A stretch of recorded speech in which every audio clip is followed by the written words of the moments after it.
Assalamualaikum warahmatullahi wabarakatuh. Nama saya Oktavian Samra, saya dari semester 2B. Di sini saya akan mereview materi hukum pidana pertemuan kelima oleh Ibu Profesor Dr. Haji Hini Nuraini, SHMH. Pembaharuan hukum pidana di Indonesia.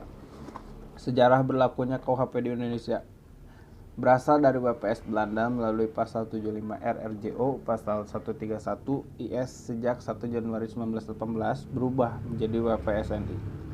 Selanjutnya melalui UU nomor 1 tahun 1946 WPSNI berubah menjadi KUHP. Alasan diadakan pembaruan KUHP ada 4. Yang satu, alasan politis, yang kedua alasan sosiologis, yang ketiga alasan praktis, yang keempat ada alasan adaptif. Alasan diadakan pembaruan KUHP. Yang pertama adalah alasan politis. Negara Indonesia adalah yang merdeka.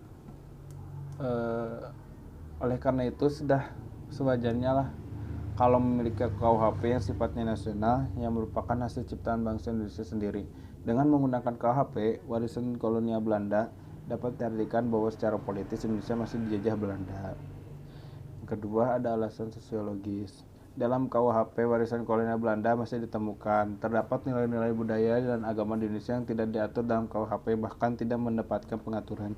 Oleh karena itu, dengan adanya KUHP buatan bangsa Indonesia sendiri diharapkan dapat memuat aturan-aturan yang mencerminkan nilai-nilai budaya dan agama yang dianut Indonesia. Misalnya hukuman mati dalam KUHP Belanda sudah sejak tahun 1986 dicabut dan tidak berlaku lagi, tetapi dalam WPSNI masih berlaku.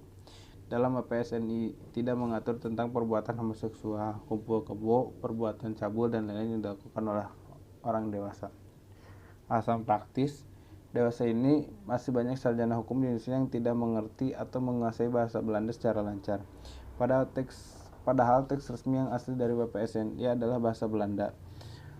Sehingga ketika diterjemahkan ke dalam bahasa Indonesia, terdapat terjemahan yang beraneka ragam yang dikhawatirkan akan terjadi terjemahan yang menyimpang. Selain itu tidak menunjang dalam praktek hukum pidana yang pasti dan seragam. Atas dasar itu selayaknya lah Indonesia mempunyai KUHP dengan teks resmi bahasa Indonesia yang baik dan benar. Alasan adaptif, sebagai bagian dari bangsa-bangsa di dunia, Indonesia wajib memperhatikan asas-asas dan nilai-nilai yang sifatnya universal secara internasional dan memasukkan asas dan nilai tersebut ke dalam KUHP yang nanti akan berlaku. Contohnya asas-asas terorisme, asas-asas narkotika, asas pembajakan udara dan lain-lain. Cukup sekian dari saya. Mohon maaf apabila banyak kesalahan. Wabillahi taufiq wal hidayah. Wassalamualaikum warahmatullahi wabarakatuh.